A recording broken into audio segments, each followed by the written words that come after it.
끔찍했던 제2차 세계대전이 끝나고 이어진 길고 긴 냉전 속에서 미국과 소련은 서로의 힘을 과시하기 위해 전례 없는 커다란 계획을 세운다. 최첨단 기술을 이용해 우주에 사람을 보내자. 어마어마한 자본을 투입해 우주산업에 뛰어든 두 나라는 급속도로 우주 기술을 개발해 나갔고 1961년 4월 12일 27세의 소비에트 연방 우주비행사 유리 가가린이 전세계 최초로 우주선에 몸을 싣는다. 발사된 우주선은 단 몇 초 만에 하늘 높이 떠올랐고 두 이념으로 갈라져 치열하게 싸우던 200여 개의 나라들은 경계선도 알아보지 못할 정도로 작아졌다. 그렇게 유리 가가린은 인류 최초로 우주를 여행하게 된다. 우주상공 327km에 도달한 그는 처음으로 지구 밖에서 지구를 바라보는 아주 특별한 경험을 하게 되는데, 그가 목격한 지구의 모습은 현재 지구 궤도에 떠있는 국제우주정거장에서 촬영한 이 영상 속 지구의 모습과 비슷했을 것이다. 우주선을 타고 인류 최초로 지구 밖으로 나온 가가린은 다시 돌아갈 수 없을지도 모르는 지구를 바라보며 이렇게 말한다.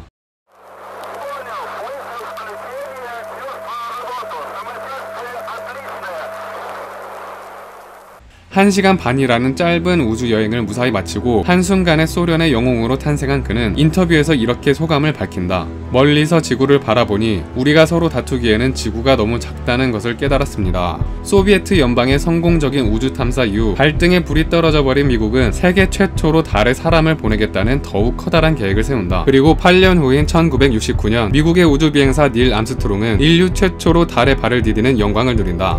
It's one small step for man, one giant leap for mankind.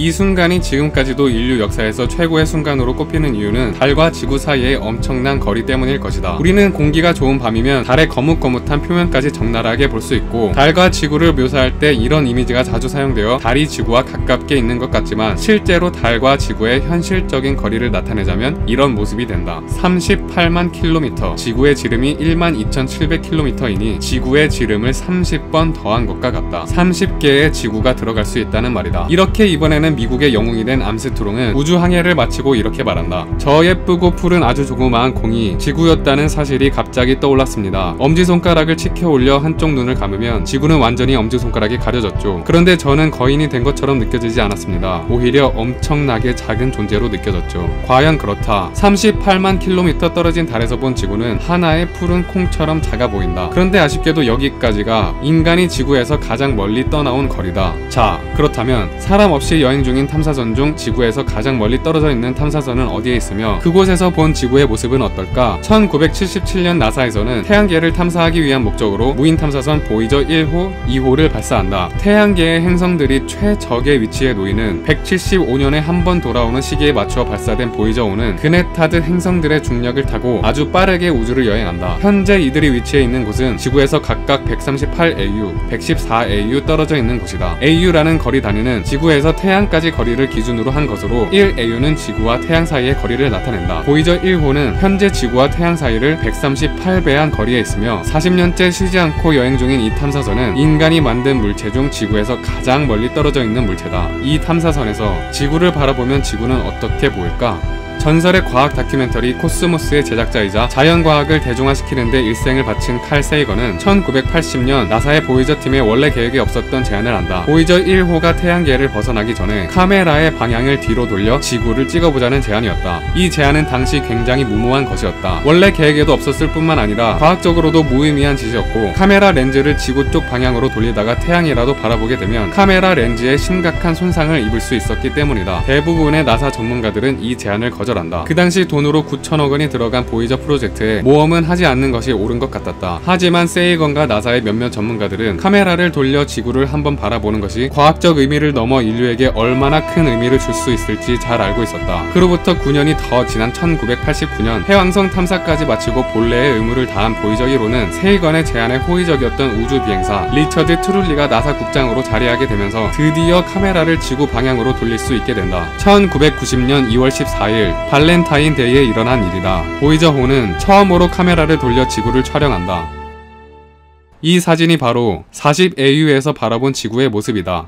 저 파란색 점, 스마트폰 스크린에 묻은 먼지만큼 작아 보이는 이 작은 점이 우리들의 집, 지구다. 이 사진을 받아본 칼 세이건은 사진의 제목을 창백한 푸른 점으로 지었고, 그의 저서에서 이렇게 얘기한다. The Voyagers were guaranteed to work only until the Saturn encounter. I thought it might be a good idea, just after Saturn, to have them take one last glance homeward.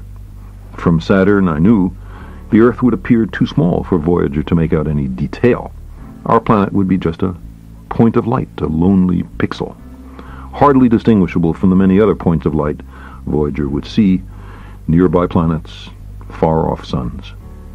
But precisely because of the obscurity of our world thus revealed, such a picture might be worth having. While almost everyone is taught that the Earth is a sphere, with all of us somehow glued to it by gravity, the reality of our circumstance did not really begin to sink in until the famous frame-filling Apollo photograph of the whole Earth, the one taken by the Apollo 17 astronauts on the last journey of humans to the moon. It seemed to me that another picture of the Earth, this one taken from 100,000 times farther away, might help in the continuing process of revealing to ourselves our true circumstance and condition. It had been well understood by the scientists and philosophers of classical antiquity that the Earth was a mere point in a vast, encompassing cosmos. But no one had ever seen it as such. Consider again that dot. That's here. That's home. That's us.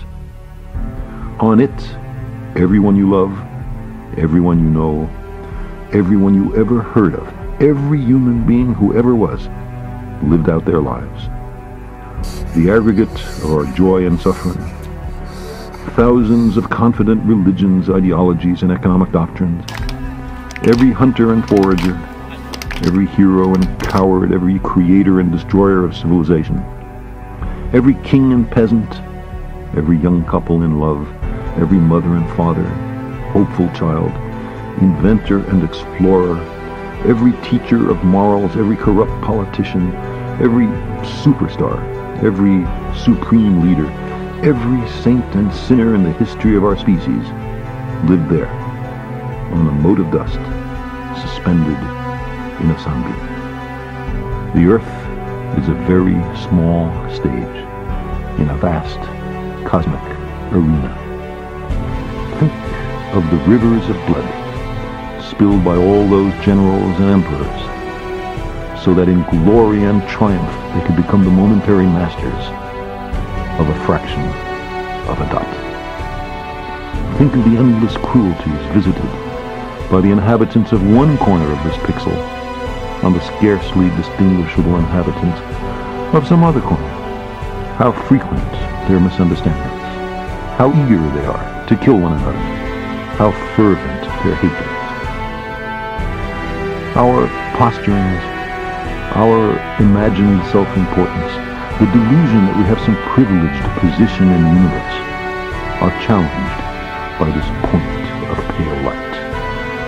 Our planet is a lonely speck in the great enveloping cosmic dark. In our obscurity, in all this vastness, there is no hint that help will come from elsewhere to save us from ourselves. The Earth is the only world known so far to harbor life. There is nowhere else, at least in the near future, to which our species could migrate. Visit? Yes. Settle? Not yet. Like it or not, for the moment, the Earth is where we make our stand. It has been said that astronomy is a humbling and character-building experience. There is perhaps no better demonstration of the folly of human conceits than this distant image of our tiny world. To me, it underscores our responsibility to deal more kindly with one another and to preserve and cherish the pale blue dot, the only home we've ever known.